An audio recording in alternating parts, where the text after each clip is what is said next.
नमो नारायण। जय गौ माता, वंदे मातरम, भारती को प्रणाम और हृदय से ओम शम शनिश्चराय नमः।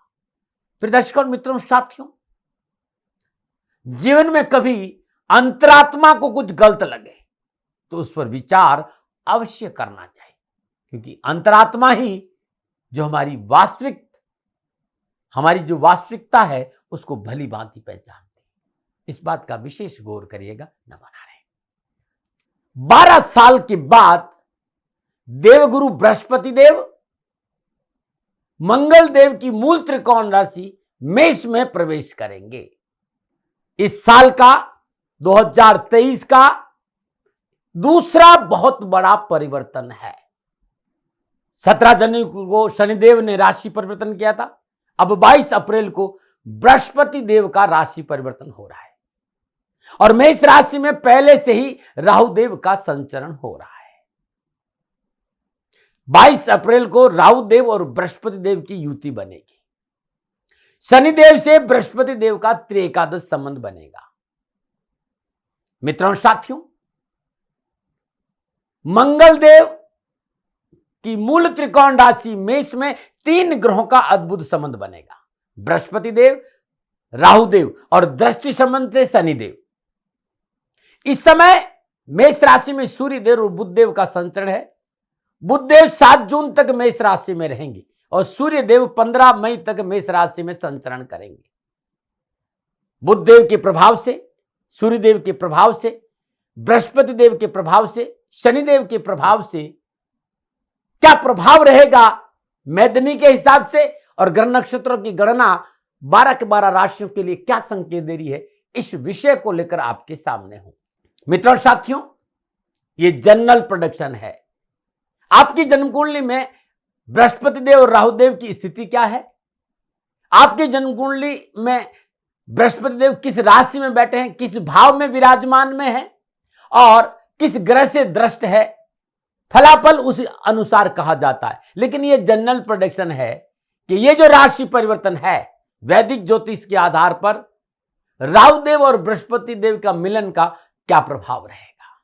मित्रों, साथियों, विद्वानों का यह भी मत है कि जब बृहस्पति देव और राहु देव का मिलन होता तो गुरु चंडाल योग बनता है। मैं अपना अध्ययन, मेरा अपना शोध, मेरी अपनी साधना मैं आपके सामने रख रहा हूं। न मैंने कभी तर्क किया है, न मुझे वाद विवाद आता, न मैं वाद विवादों में विश्वास करता हूं। सभी विद्वानों को मैं प्रणाम करता हूं। मैं किसी के अनुभव को ललकार नहीं रहा हूं, नहीं मेरा ये शौक है। सबसे क्षमा मांगते हुए जो कुछ भी कहूंगा ये मेरे विचार है, मानो न मानो ये आपकी मर्जी है। क्योंकि राहु स्वर भानु, सिंहिका का पुत्र और ऋषि कश्यप की संतान, दानव और देवकुल दोनों ही राहु के भीतर विराजमान है भाई। और अमृत यानी समुद्र मंथन की कथा आपको पता है। मैं थोड़ा सा समय ले रहा हूं, यदि नहीं समझ में आता है तो आप फॉरवर्ड कर देना। ये व्यवस्था यूट्यूब पर है, लेकिन आप समझेंगे ना तो बहुत अच्छा लगेगा और चीजें समझ में आएगी। स्वर भानु जो सिंहिका का पुत्र है, दानव कुल से था, ऋषि कश्यप इनके पिता है। जब समुद्र मंथन हुआ तो देवता और दानवों ने दोनों ने मेहनत करी थी। बात को समझने की कोशिश करिएगा। देवता और दानव दोनों मिलकर मंथन किया और अमृत निकला। मैं खाली राहुदेव की स्वभाव को लेकर आपको समझाना चाहता हूं कि राहुदेव को क्यों प्रतिकूल कहा जा रहा है। कारण क्या है भाई? समय वो था और उस समय राहुदेव ने अपनी मेहनत करी, अपना परिश्रम किया और मंथन किया। उस परिश्रम और मेहनत के बल रूप पर वो अमृत पान करना चाहते थे और देवताओं का यह मत था कि यदि राहु ने अमृत पान कर दिया तो यह सृष्टि में प्रतिकूलता प्रदान करेगा। यह देवताओं का अपना मत था। जो भी हुआ, नारायण ने उनका सिर को काट दिया। जहां अमृत कंठ तक पहुंच चुका था तो सर और धड़ अलग हो गए। तो जो सर है, ऊपर वाला हिस्सा ये राहु और नीचे वाला हिस्सा केतु है। अब समझने होगा, क्योंकि राहुदेव दानव कुल से भी और साधना में परंपरागत है, साधना में प्रांगत है, वो विद्वान है वो, और ऋषि कश्यप की संतान है। तो राहुदेव अपनी मेहनत नहीं छोड़ेंगे। जो मेहनत वो कर रहे हैं उसका फल उनको चाहिए। तो जिस व्यक्ति भी जन्म कुंडली में जिस भाव में राहुदेव विराजमान होंगे उस भाव से संबंधित परिणाम उसको चाहिए, ये राहुदेव का कहना है। हाँ, राहुदेव अनऑर्थोडॉक्स है, अनकन्वेंशन है, अनप्रेडिक्टेबल है और बहरूपिया कहते हैं स्वरूप बदलने में, विधाओं का बादशाह है राहुदेव। लेकिन हमारे विद्वानों का यह मत भी रहा है कि राहुदेव जिस राशि में विराजमान होते हैं, जिस भाव में विराजमान होते हैं, उस भाव में विराजमान ग्रह के साथ बैठते उसका गुण ले लेते हैं। तो इस समय राहुदेव बृहस्पति देव के साथ बैठेंगे तो जो उनका शरीर होगा वो बृहस्पति देव का होगा। विचार राहुदेव के, शरीर बृहस्पति देव का है। इन 50, 55, 60 सालों में संतों के चरण में रहा हूं और मैंने पाया है कि राहुदेव, शनिदेव, बृहस्पति देव जो कनेक्शन बन रहा है कई बार जीवन में बाहर और खुशियां लेकर आता है। बहुत बड़ी योग्यता और बहुत बड़ी विजन का निर्माण होता है। यदि ये योग आपकी कुंडली में केंद्र में बन जाए, बृहस्पति देव केंद्र त्रिकोण के मालिक हो या केंद्र में राहु के साथ आ जाए, त्रिकोण में ऐसी अवस्था बन जाए तो बहुत अद्भुत योगकारी पोजीशन हो जाती है। इसलिए मेरा निवेदन कि बड़े बड़े शब्दों से भयभीत होने की जरूरत नहीं है। एक व्यक्ति ने परिश्रम किया और वो परिश्रम का फल चाहता है, और फल कैसे मिले, किस प्रकार मिले, वो सारे कार्य राहुदेव करते। इसलिए राहुदेव को कहते हैं बहरूपिया है, षड्यंत्र है। अरे भाई मेहनत कर, जो भी मेहनत करेगा उसका वो फल चाहेगा। इसलिए भ्रमित होने की जरूरत नहीं। राहुदेव और बृहस्पति देव के साथ जो युति संबंध बन रहे हैं, कोई पहाड़ नहीं टूट जाएगा, तुरंत ही गुरु चंडाल योग बन जाएगा, ऐसा कहा जाना भी ठीक नहीं है, क्योंकि डिग्रियों में बहुत अंतर है और ज्यादा देर के लिए बनेगा भी नहीं। आपको डिग्रियों का ज्ञान होना बहुत जरूरी है। और फिर आपके जन्म कुंडली में राहुदेव बृहस्पति देव के साथ किस डिग्री पे विराजमान है, कितना दूर है, यह भी देखना बहुत जरूरी है। इसलिए मेरा निवेदन है कि कोई ऐसा पहाड़ नहीं टूटेगा और आपको भयभीत नहीं होना चाहिए। बृहस्पति देव और राहुदेव के मिलन को जो गुरु चंडाल योग आप कह रहे हैं, उससे इतना भयभीत होने की आवश्यकता नहीं है। देवताओं के गुरु है भाई, धर्म के कारक है, विवेक है, ज्ञान है, धन है, वैभव है, समृद्धि है, सुख के कारक है। और नवग्रहों में सबसे नैसर्गिक ग्रह शुभ ग्रह है, क्या उनका प्रभाव राहुदेव को प्रभावित नहीं करेगा? राहुदेव की प्रतिकूल परिस्थितियों को बृहस्पति देव यहां कम करेंगे। फिर मूल त्रिकोण राशि है, कोई भी ग्रह देव किसी भी मूल त्रिकोण राशि में उत्तम फल देता, ये मेरा अपना अनुभव है। दूसरा, शनिदेव और बृहस्पति देव का त्रिकादश संबंध मेरी जीवन की यात्रा का ये सबसे बड़ा निचोड़ है कि जब जब बृहस्पति देव किसी भी रूप में शनिदेव और बृहस्पति देव का संबंध बनता है तो ये गंगा जल की बारिश होती है, यानी मणिकांचन योग होता है। देखना है कि बृहस्पति देव के लिए हम सबको ये बहुत गहरी समझ रखनी होगी कि बृहस्पति देव कहां बैठे हैं, इससे ज्यादा इंपॉर्टेंट वो किस राशि से गुजरे और किन ग्रहों के साथ है, और बृहस्पति देव की आपकी जन्म कुंडली में किन किन भावों पर दृष्टि पड़ रही है, किन किन भावों पर दृष्टि प्रभावित हो रही है। क्योंकि देवगुरु बृहस्पति के पास स्पेशल पावर है, ब्लेसिंग है उनकी दृष्टि। जहां उनकी दृष्टि पड़ती है वहां अमृत की प्रसाद होती है। और मेरा अनुभव आप लोगों से यह कह रहा मित्रों, साथियों, कि बृहस्पति देव, राहुदेव और शनिदेव का जो संबंध है जन्म कुंडली में संतुलित हो रहे हैं। और राहुदेव शनिदेव को अपना गुरु मानते हैं भाई। 22 अप्रैल 2023 प्रातः 5:14 पर बृहस्पति देव अस्त अवस्था में अश्विनी नक्षत्र में मेष राशि में प्रवेश करेंगे। 1 मई को बृहस्पति देव मेष राशि में उदय होंगे और 21 जून को बृहस्पति देव शुक्रदेव के नक्षत्र भरणी में प्रवेश करेंगे।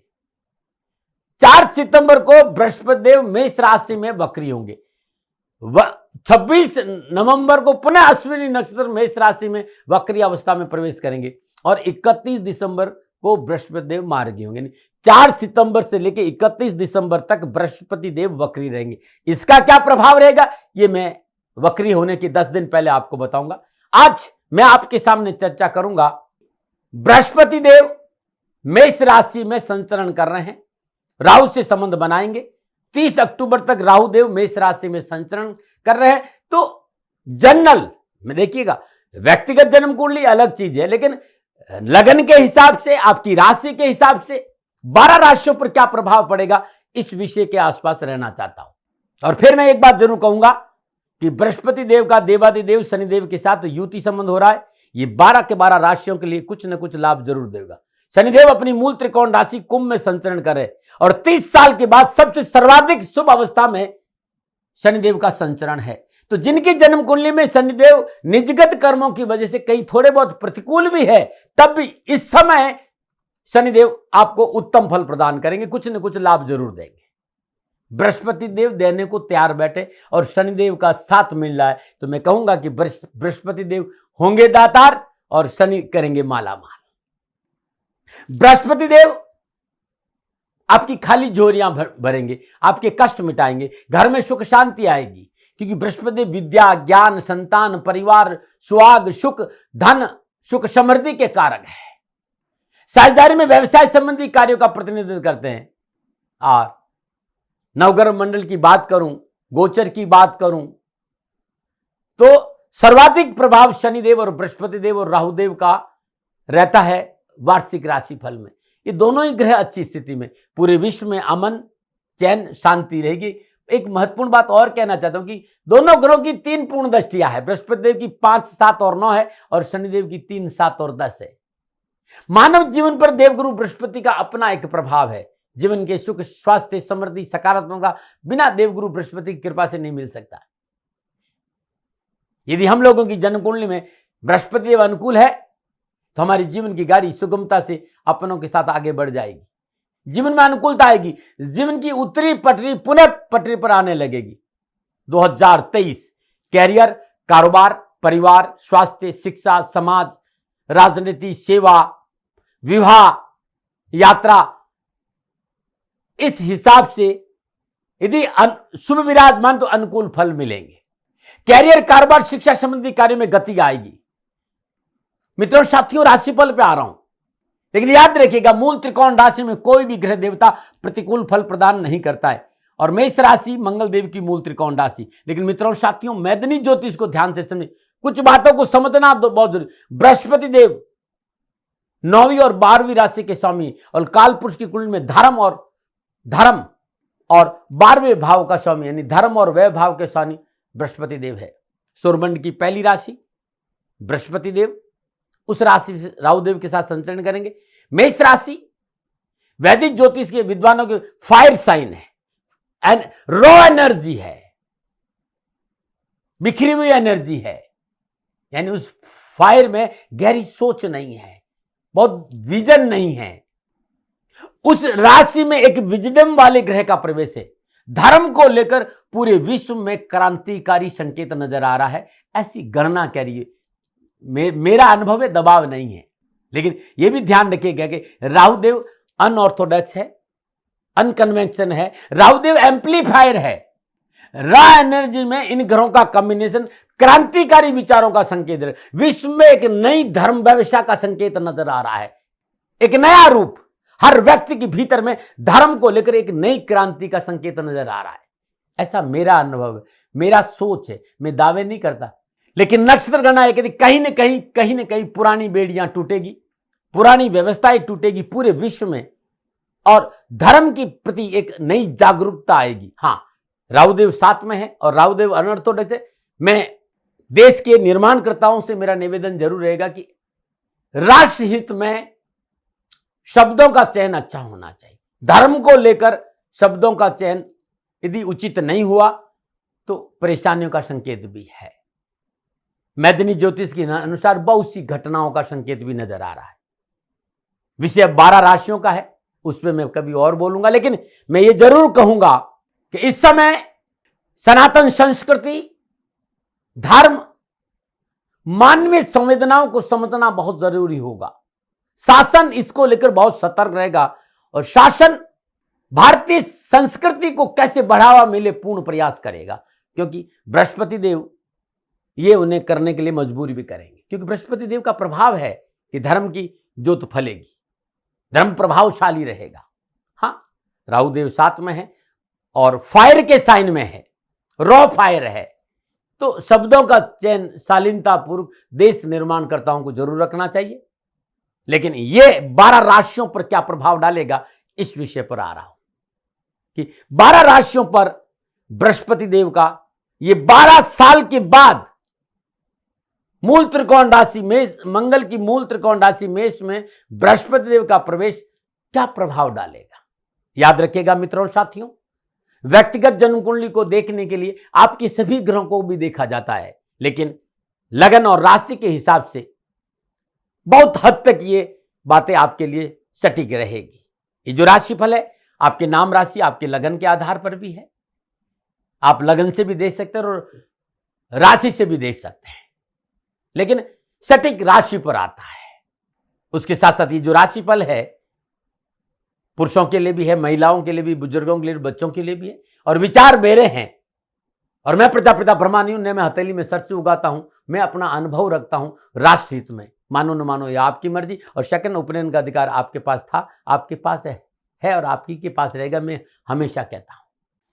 अब मैं बात करूंगा सौरमंडल की 8वीं राशि यानी वचक्र की 8वीं राशि वृश्चिक राशि। वृश्चिक राशि वालों के लिए देवगुरु बृहस्पति का मेष राशि में संचरण का क्या प्रभाव रहेगा, क्योंकि वृश्चिक राशि भी मंगल देव की राशि है और बृहस्पति देव मंगल देव की मूल त्रिकोण राशि मेष में संचरण कर रहे हैं। और वृश्चिक राशि वालों के लिए बृहस्पति देव दूसरे और पंचम भाव के स्वामी होकर छठे भाव में राहु देव, बुध देव और सूर्य देव के साथ विराजमान रहेंगे।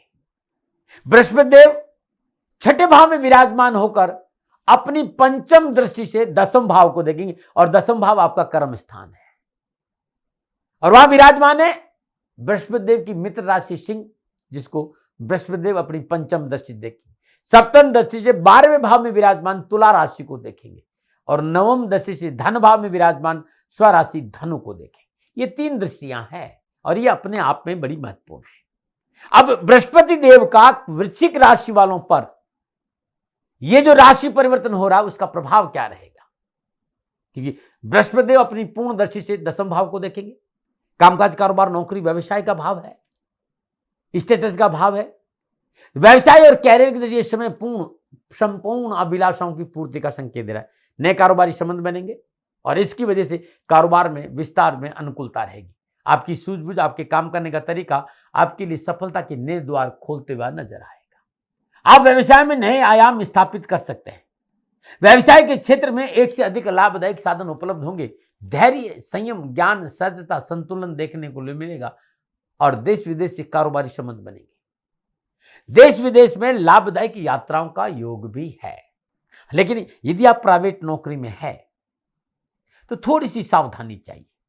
बिना सोचे समझे बॉस से तकरार नहीं हो, बिना सोचे समझे, बिना किसी से विचार किए अपने बॉस के साथ कोई ऐसी बात नहीं कर दे जो उचित नहीं हो। यानी कार्य स्तर पर उच्च अधिकारियों और बॉस से संतुलन बनाना बहुत जरूरी। आपस विवेक है, अधिक जानकारी है तो विनम्रता भाव से अपने बॉस से डिस्कस करेंगे तो अच्छा रहेगा। कार्य पर ध्यान देना होगा और बॉस से बनाकर रखना बहुत जरूरी।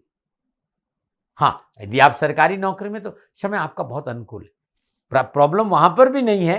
लेकिन यदि आप थोड़ा सा संतुलन बनाएंगे तो आपको सफलता अधिक मिलेगी। आर्थिक स्थिति मजबूत होगी, आर्थिक परिस्थिति से जुड़े हुए मसले सहजता से संपन्न होंगे और परेशानी से मुक्ति मिलेगी। साथ साथ शत्रुओं पर विजय प्राप्त करेंगे। परंतु गणना इस बात का भी संकेत दे रही कि आपको अपने आसपास के वातावरण से चौकस रहना होगा। कई बार क्या होता है कि जो चीज आपके पास में है ना उसको आपको उस पर आपका ध्यान है, लेकिन सामने वाली चीजों को थोड़ा सा भी कोई आपसे मीठा बोलता है तो आप तुरंत भरोसा कर लेते हैं, क्योंकि आपके मन में कोई छल कपट नहीं है। लेकिन अगला जो व्यक्ति है क्यों आपसे इतना मीठा बोल रहा है, इस पर गौर करना जरूरी है, क्योंकि किसी भी तरह का आध्यात्मिक भरोसा आपको मुसीबत में डाल सकता है। और मुझे जो लग रहा है, यह कहना आत्मशक्ति नहीं रहेगी कि आपकी अपनी एक कार्यशाली है और आप बहुत सतर्क भी है, समझदार भी है, लेकिन कोई न कोई लीगल मामला हो सकता है, कोई न कोई लीगल प्रॉब्लम आपके साथ बैठकर वो करवा सकता है। आपके आर्थिक नुकसान आपको दे सकता है, आपका पैसा कहीं फंस सकता है। इस समय लिया गया ऋण कर्जा आपको आगे चलकर मुसीबत में भी डाल सकता है।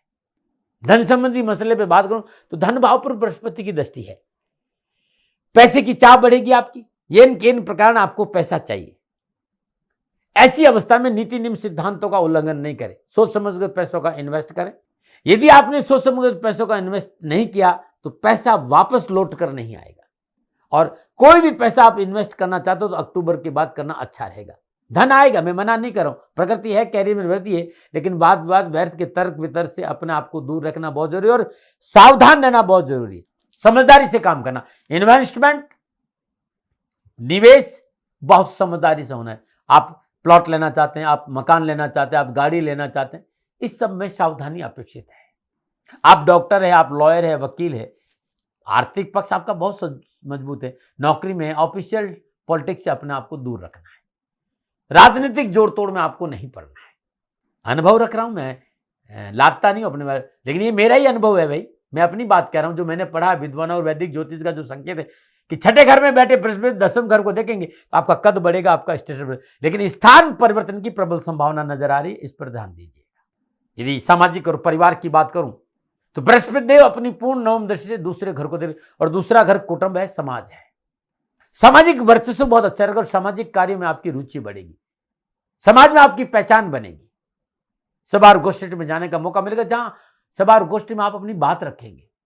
कारोबार और परिवार के बीच में संतुलन अच्छा रहेगा और बृहस्पति देव की अनुकूल कृपा से सामाजिक और पारिवारिक जीवन खुशियों से भरा रहेगा। घर में मंगल कार्य, शादी विवाह के योग बनेंगे। अनावश्यक भागदौड़, तनाव, अशांति से राहत मिलेगी, लेकिन रिश्तेदारों से संबंध बिगड़ने की संभावना है, थोड़ा सा सावधान। संतान पक्ष पर थोड़ा सचेत रहने की जरूरत, और संतान पर पैसा खर्च हो सकता है, ऐसा मेरी गणना है, जरा देख लीजिएगा। जहां तक आपके वैवाहिक जीवन की बात है, आपके निजी संबंधों की बात है, तो निजी संबंधों में प्रगाढ़ता आएगी, निजी संबंध विवाह में परिवर्तन होंगे, दाम्पत्य सुख में वृद्धि होगी, जीवन साथी का पूर्ण सहयोग मिलेगा। लेकिन छोटी छोटी बातों को तुल न दें, फॉरगेट करें, ज्यादा उन पर ध्यान नहीं दीजिए। निजी संबंधों में लापरवाही नहीं रखना है, स्वार्थ से संबंध नहीं बना है, इस बात का ध्यान रखें। जो जिनके निजी संबंध है और वे निजी संबंध विवाह में परिवर्तन करने की आशा रखते हैं, उन्हें संबंधों में पवित्रता रखना बहुत जरूरी, अन्यथा कलह की संभावना है। युवाओं के लिए और विद्यार्थियों के लिए कैरियर और एजुकेशन के दृष्टिकोण से मैं यदि ध्यान से देखूं तो पढ़ाई के क्षेत्र में मेहनत का पूर्ण फल प्राप्त होगा, शिक्षा में सफलता मिलेगी और मनोनुकूल स्कूल कॉलेज का जो मसला वो भी निपटेगा। शिक्षा के क्षेत्र में अच्छे अवसर है आपके पास, परेशानी नजर नहीं आ रही। युवा वर्ग को इसमें संपूर्ण परेशानी से राहत मिलेगी। व्यवसाय, नौकरी दोनों में मेहनत का पूर्ण फल मिलेगा। कैरियर और एजुकेशन के दृष्टिकोण से यात्राओं का योग और यात्रा में सफलता मिलेगी। शादी विवाह के मसलों में अलगाववाद की स्थिति समाप्त होगी, खर्चे बढ़ेंगे, लेकिन शुभ कार्यों में ईश्वर चिंतन, निज चेतना की ओर लगाव होगा, धर्म कर्म में रुचि बढ़ेगी। फिर भी मैं कहता हूं विद्यार्थी और युवाओं को व्यर्थ के वाद विवाद, तर्क वितर्क और लड़ाई झगड़े से अपने आप को दूर रखना चाहिए। ऐसी संभावनाएं नजर आ रही है कि व्यर्थ के तर्क और विवाद से तकलीफ आ सकती है आपको, इसमें लापरवाही नहीं बरतें। यदि मैं स्वास्थ्य की बात करूं, छठे भाव रोग का कारण और बृहस्पति जहां बैठते हैं वहां वृद्धि करते हैं, तो वृश्चिक राशि वालों को अपने स्वास्थ्य को लेकर कोई समझौता नहीं करना चाहिए। सर्वाइकल, हाई बीपी, पेट, आंतों संबंधी तकलीफ में सावधानी बरतनी चाहिए। लोअर एब्डोमेन, तुरंत कोई ऐसी प्रॉब्लम है तो तुरंत चिकित्सा का सहारा ले, समय पर दवा ले, डॉक्टर को दिखाए और चिकित्सा में लापरवाही नहीं करे। बृहस्पति देव का ये जो संकेत है स्वास्थ्य को लेकर, वो आपके लिए अच्छा संकेत नजर नहीं आ रहा है, इसलिए चिकित्सा में छोटी मोटी भी चूक नहीं होनी चाहिए, अन्यथा परेशानी आ जाएगी। बृहस्पति देव आपको यात्रा के दृष्टिकोण से भी सावधानी का संकेत दे रहे हैं। यात्रा में भी आपको लापरवाही नहीं करें, बहुत ज्यादा जरूरी नहीं है तो स्वयं वाहन चलाकर लंबी यात्रा नहीं करें, और यात्रा कर रहे हैं तो सावधानी अपेक्षित है। खान पान में परिशुद्धता रखें और किसी का बिना जान पहचान किसी का दिया हुआ कुछ खाए नहीं, इस बात का ध्यान रखें। अब क्या संकेत बृहस्पति देव विशेष दे रहे हैं आपके लिए? किसी भी काम में, किसी भी निर्णय में, किसी भी बात में, किसी भी मसले में जल्दबाजी मोटा नुकसान देगी। जो आपके अपने आसपास है, जो आपकी कदर करते हैं, जो आपकी सुनते हैं, आपके साथ खड़े रहे, उन लोगों पर अनावश्यक क्रोध नहीं करें, नुकसानदायक रहेगा। वाहन आदि को सावधानी से चलाएं। लंबी दूरी की यात्रा स्वयं वाहन चलाकर नहीं करें, राजनीतिक जोड़ तोड़ में न पड़े। सुनने पे ज्यादा जोर दें और बोलने पर अंकुश लगाएंगे तो यह बृहस्पति देव का राशि परिवर्तन आपके लिए अच्छा रहेगा। क्या उपाय करें? त्र्यंबकम यजामहे सुगंधिम पुष्टिवर्धनम उर्वा रुक्मु बंदनात् मृत्युमक्षमामृत। सूर्य उदय से पूर्व भगवान शिव के शिवलिंग पर मीठा जल अर्पित करें, और जब सूर्य उदय हो रहा हो तो ओम घृणी सूर्याय आदित्याय नमः इस मंत्र का जाप करते भगवान सूर्य को जल जरूर अर्पित करें। शिव मंदिर में पूरे 1 साल मीठा जल यानी गंगा जल, थोड़ा सा जल और मिश्री डालकर अर्पित करना अति उत्तम उपाय। शनिवार के दिन भगवान शनिदेव का तेलाभिषेक जरूर करें। गुरुवार दिन 9 मुट्ठी चने की दाट, 9 हल्दी की गांठ और श्रद्धानुसार दक्षिणा, श्रद्धानुसार कपड़े किसी गरीब निर्धन जरूरतमंद महिला को दान में देना उत्तम उपाय रहेगा। यदि आपके कामकाज, कारोबार, नौकरी, व्यवसाय, समाज, परिवार में कहीं उठापटक कर तकलीफ आ रही है तो 3 मुखी रुद्राक्ष 2 दाने, 4 मुखी रुद्राक्ष 2 दाना, 12 मुखी रुद्राक्ष 1 दाना और गौरी शंकर रुद्राक्ष 1 दाना, ये रुद्राक्ष का कॉम्बिनेशन कैरियर, कारोबार, नौकरी, व्यापार में उत्तम लाभ देगा। हाँ, जिंदगी के 50 साल मैंने इस पूजा और आराधना में लगाए। यदि ये रुद्राक्ष मेरे पास आते तो मैं तैयार करके, जो मैं जानता हूं, जिस विधि को मैं जानता हूं या जितनी पूजा पाठ मैं जानता हूं, तैयार करके आपको कोरियर कर दूंगा। नीचे नंबर आ रहे हैं, इन नंबरों पर संपर्क करके ये रुद्राक्ष आपको मंगा सकते हैं। नंबर आपके स्क्रीन पर आ रहे हैं। लेकिन मेरा निवेदन है कि मैं कोई व्यापारी नहीं हूं कि आप मेरे से ही मंगाए, क्योंकि सवाल आएगा, इसलिए मैं पहले से क्लियर कर दूं कि ये रुद्राक्ष मैं तैयार करके आपको भेज सकता हूं। इन नंबरों पर संपर्क करना है। मित्रों साथियों, ये जो राशिफल था पूर्णता नक्षत्र गणनाओं के आधार पर ये मेरा आंकलन था। न भय, न भ्रम, न भ्रांति, न विवाद, न तर्क, शकन उपनयन का अधिकार आपके पास था, आपके पास है और आप ही के पास रहेगा। मानो न मानो ये आपकी मर्जी, मेरा कभी दबाव नहीं रहा। हाँ, मेरी से कोई भूल हो गई हो तो मैं दोनों हाथ जोड़कर आपसे माफी मांगता हूं। आप सुखी रहें, आप स्वस्थ रहें, समृद्धिशील रहें, शनिदेव के चरणों में मेरी प्रार्थना। ओम नमो नारायण। राजस्थान का हर व्यक्ति जानता है कि दाती महाराज गायों से बहुत प्यार करते हैं, बेटियों से बहुत प्यार करते हैं। हजारों सैकड़ों बेटियों के लिए, जीवन के लिए मैंने अपना संपूर्ण जीवन दिया है और ये मेरा शौक था, मेरी राष्ट्र की धरोहर थी और ये करना मेरा कर्तव्य और कर्म था। मैं आपको किसी वजह से नहीं सुना रहा हूं, बस खाली बता रहा हूं कि ये मेरा जीवन का लक्ष्य रहा है। मनुष्य हूं और मानव होने के नाते मेरा कर्तव्य है कि मैं अपनी राष्ट्र की सेवा करूं। मैं इस राष्ट्र का नागरिक हूं। 30 सालों से मैं बेटी बचाओ और गौ सेवा में अपना जीवन इस राष्ट्र के साथ लगाया है। वर्तमान परिस्थितियां आर्थिक दृष्टिकोण से मेरी अनुकूल नहीं है। धन नहीं मांग रहा हूं कि मुझे आप पैसे दीजिए, नहीं, पहले भी कभी नहीं मांगा और अब भी मैं नहीं कह रहा हूं। और ये मेरा अहंकार नहीं है, क्योंकि धन को लेकर मैं राष्ट्र के सामने कभी नहीं आया था। हमेशा मैंने एक आख साहब सेवा करी, आप, मैं भी सेवा करता हूं, आप भी सेवा करें। धन नहीं चाहिए, लेकिन वर्तमान में जो आर्थिक परिस्थिति हैं वो मेरे को ये कहने के लिए मजबूर कर रही है कि सन्निधान गौशाला की गायें दुखी नहीं रहे, इसके लिए मुझे आपका सहयोग चाहिए। और सहयोग के लिए मैं स्वयं आपके साथ खड़ा हूं, आपकी समस्याओं के समाधान के लिए। भाई, आप अपनी जन्म कुंडली का अवलोकन कराना चाहते हैं, आप अपनी जन्म कुंडली बनाना चाहते हैं, आपको बहुत सी चीजों की जानकारी चाहिए, तो मैं आपके साथ खड़ा रहूंगा, पूरे साल खड़ा रहूंगा, जब तक जीऊंगा तब तक खड़ा रहूंगा। नंबर आ रहा है, इन नंबरों पर संपर्क करिए, आप मेरे से बात करिए, लेकिन इसकी एवज में गायों के लिए चारे की व्यवस्था कर लीजिए।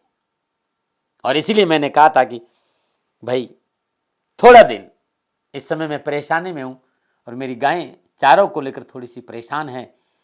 ऐसा हृदय से आया, लोगों ने कहा कि राष्ट्र आपसे प्यार करता है दाती महाराज, एक बार निवेदन करिए। तो मैं दान नहीं मांग रहा हूं, फिर भी मैं अभी भी मेरा ये अहंकार नहीं साथियों, मेरा राष्ट्र सर्वोपरि है। मैं ये नहीं कह रहा हूं, मैं ये कह रहा हूं मैं परिश्रम करूंगा आपके लिए, और परिश्रम के एवज में गायों के लिए चारे की व्यवस्था करिए। शनि भगवान आपकी रक्षा करे और आपका जीवन सदा खुशियों से भरा रहेगा, ऐसा मेरा निवेदन। और वे लोग जो सक्षम है, सामर्थ्यवान है और जिन्हें दाती महाराज के ज्योतिषीय समाधान की आवश्यकता नहीं, तो उनको मेरा प्रणाम। क्योंकि बहुत से लोगों को मैंने देखा है पिछले 1 महीने में, लगभग 20 से 25-50 लोग ऐसे भी हैं जिन्होंने सन्निधान गौशाला में 2100 रुपया चारा कर दिया है। मैं उन सब के प्रति अपना आभार प्रकट करता हूं और ये सहयोग मैं जीवन भर याद रखूंगा। मित्रों, समय ऐसा है कि मेरी परिस्थिति आर्थिक दृष्टिकोण से अनुकूल संकेत नहीं दे रही है, इसलिए मैंने राष्ट्र से कहा कि सन्निधान गौशाला में परेशानी नहीं चाहिए। सरकार सपोर्ट कर रही है, अपनी सीमाओं में रहते हुए जो सरकार करती है, लेकिन उससे पूरा नहीं पड़ता है, ये आप भी जानते हैं। शासन की अपनी एक सीमा है और अपनी मर्यादा है, और शासन के पास और बहुत से काम है। लेकिन फिर भी मैं आप सभी का धन्यवाद देते हुए हृदय से पुनः एक बार निवेदन करना चाहता हूं कि आपको लगता है कि दाती महाराज के साथ शनिधाम गौशाला में खड़ा रहना है, तो नंबर है, जरूर सहयोग करें। मेरा कोई दबाव नहीं है, प्रार्थना थी। ओम नमो नारायण, ओम नमो नारायण।